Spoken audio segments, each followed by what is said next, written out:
महाराज परीक्षित ने कौतूहलवश उस संदूक का ताला तोड़वाया, और जब ताला तोड़वाया तो उसके अंदर एक स्वर्ण मुकुट, चमकता हुआ स्वर्ण मुकुट रखा था। जिस समय पांडवों ने जरासंध का वध किया था, उसका मुकुट छीन लिया था।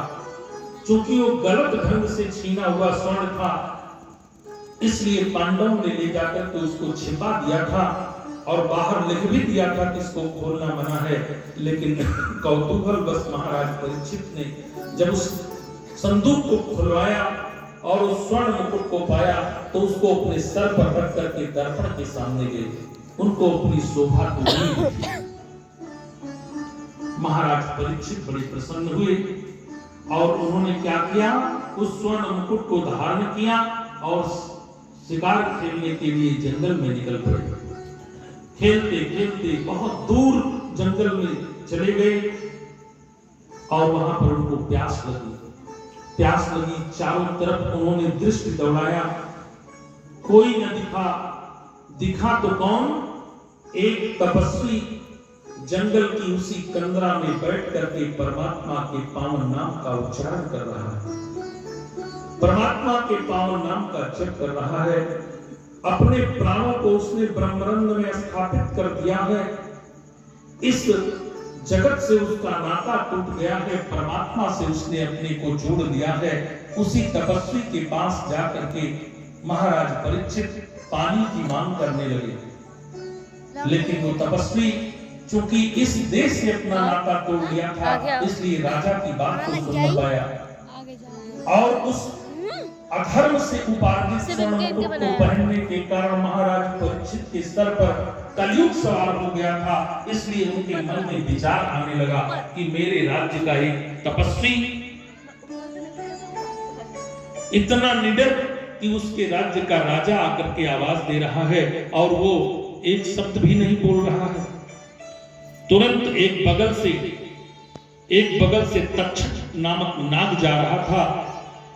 महाराज परीक्षित ने उसका संधान किया और उसी नाग को ले जाकर के उस ऋषि के गले में लपेट दिया कि जब ये तप से जगेगा तब इसको पता चलेगा कि इसने राजा का अपमान किया, जिसके बदले में राजा ने इसको कितना दंड दिया। और जिस समय महाराज परीक्षित ऐसा कर रहे थे,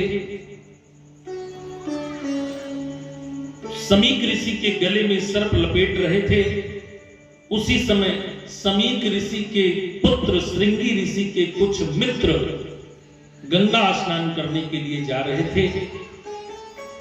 जब वो वहां पहुंचे, देखते हैं कि श्रृंगी गंगा स्नान कर रहे हैं, तो जाकर के कहने लगे कि अरे, ऐसे पुत्रों के पैदा होने से तो अच्छा है कि वो जन्म लेने के पहले उनका प्राणांत हो जाए। जिनके रहते उनके पिता का इतना बड़ा अपमान किया गया, उनके गले में एक अग्नि से राजा ने आकर के मरे हुए सर्प को लपेट दिया। श्रृंगी ने जब इसको सुना, दौड़ते हुए अपने पिता के पास आए और अपने पिता के गले में मरे हुए सर्प को जब लिपटे हुए देखा, तो श्रृंगी ने तुरंत हाथ में जल लेकर के मंत्रों से आवाहित किया और श्राप देना प्रारंभ किए कि ऐ अभिमानी राजन,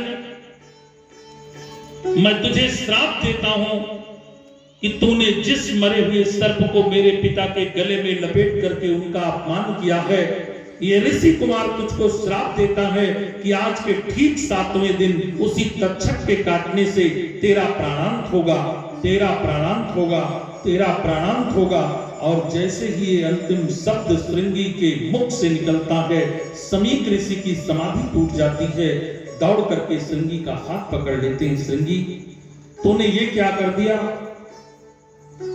तू जानता है कि तूने किसको श्राप दिया है?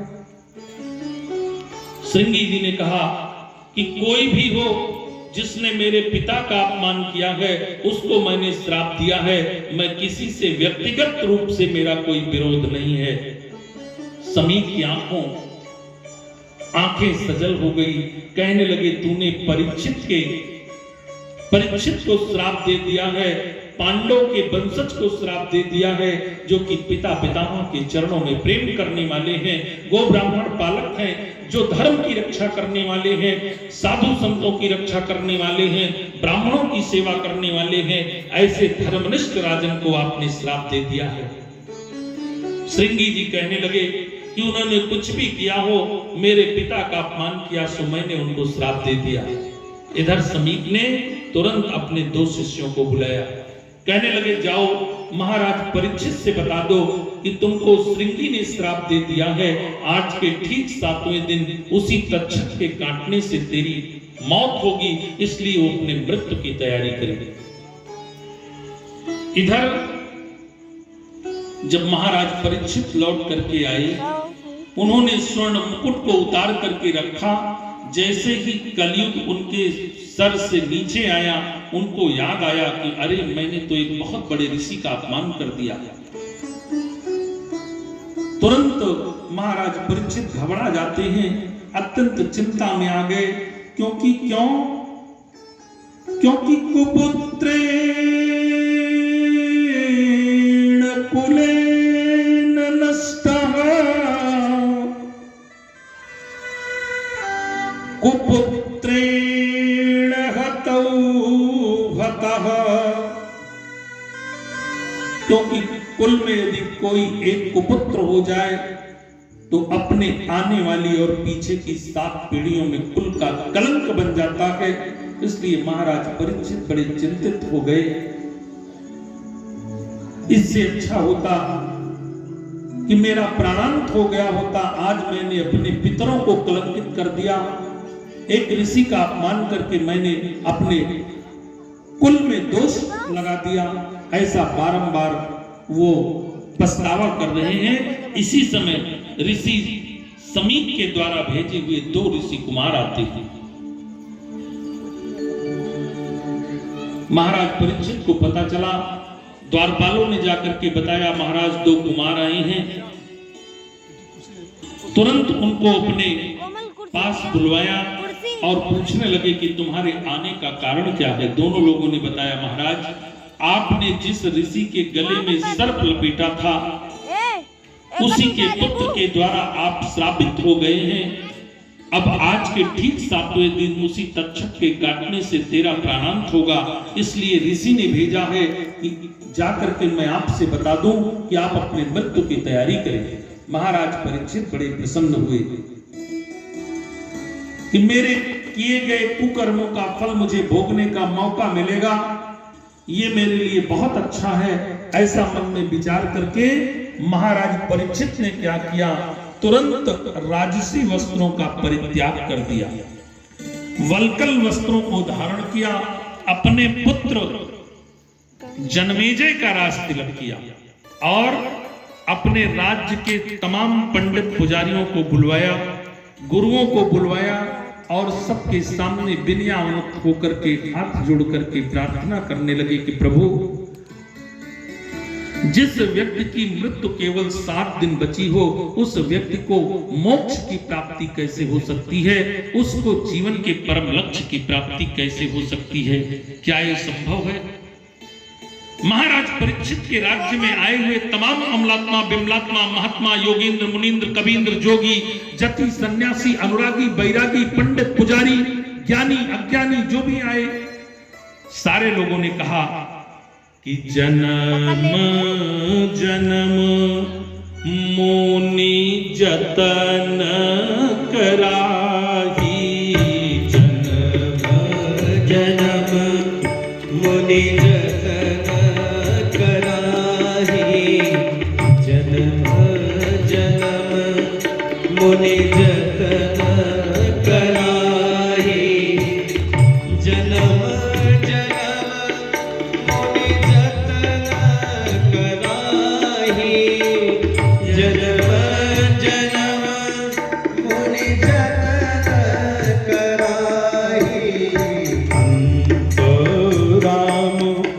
कहीं आवत नाही, कहीं आवत नाही,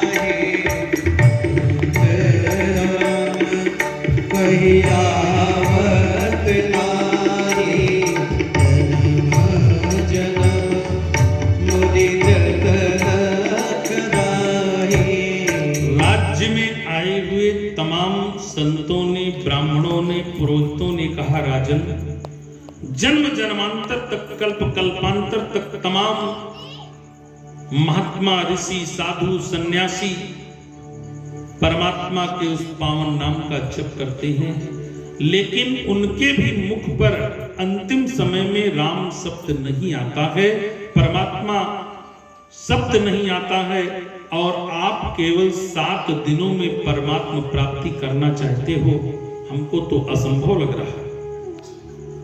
और जब महाराज परीक्षित को ऐसा लगा कि अब इस राज्य में कोई बताने वाला नहीं है कि मैं जीवन के परम लक्ष्य को कैसे प्राप्त कर पाऊंगा, 10:45 तो उन्होंने क्या किया, राज्य से बाहर निकल गए, एक बटवृक्ष के नीचे जाकर के बैठ गए, और बटवृक्ष के नीचे बैठ करके परमात्मा से प्रार्थना करने लगे, प्रभु अब इस सृष्टि में मेरी रक्षा करने वाला कोई नहीं है, मुझे कोई ये नहीं बता सकता कि मैं जीवन के परम लक्ष्य को कैसे प्राप्त कर पाऊंगा, सफेद कपड़ा पहने अब आप ही मुझे बताएं कि मैं जीवन के परम लक्ष्य को कैसे प्राप्त कर सकता हूं। प्रभु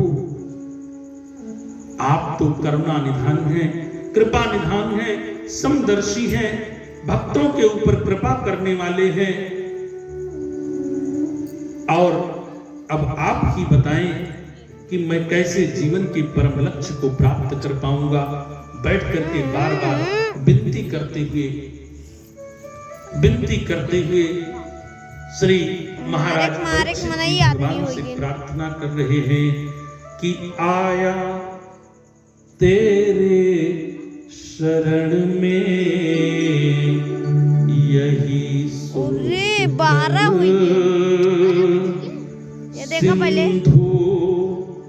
संसार से हम ऊपर जाएंगे, आया तेरे शरण में यही सोच कर सिंधु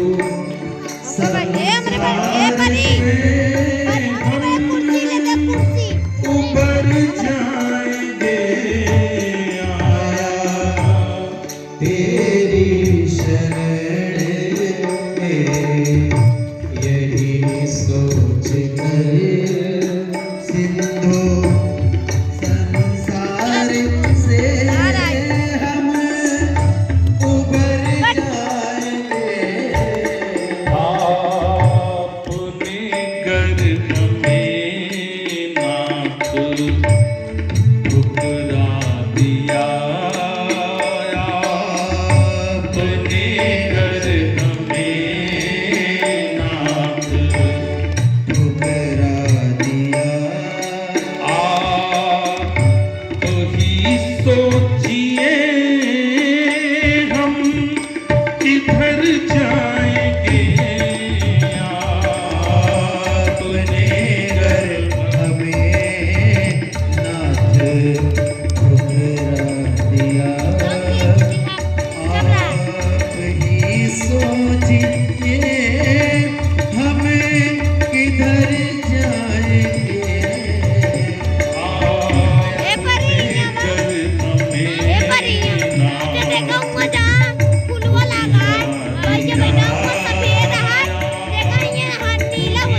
सोचिए हम किधर जाएंगे, लास्ट में देखा सफेद है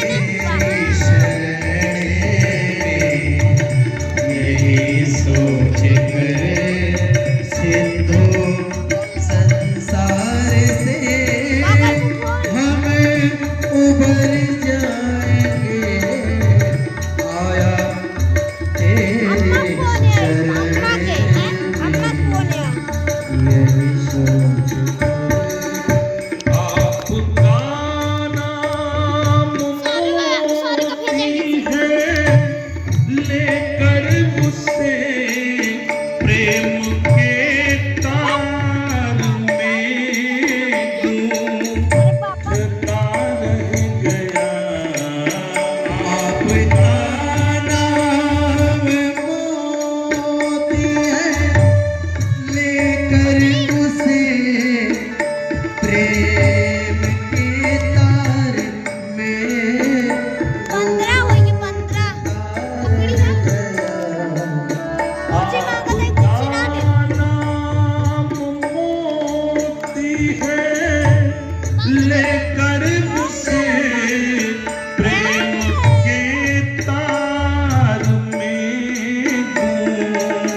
देखता हूँ सदा तुमको पास में, आप ही प्रभु बसे मेरी हर सांस में। देखता हूँ सदा आपको पास में, आप ही बसे मेरी हर सांस में। देखता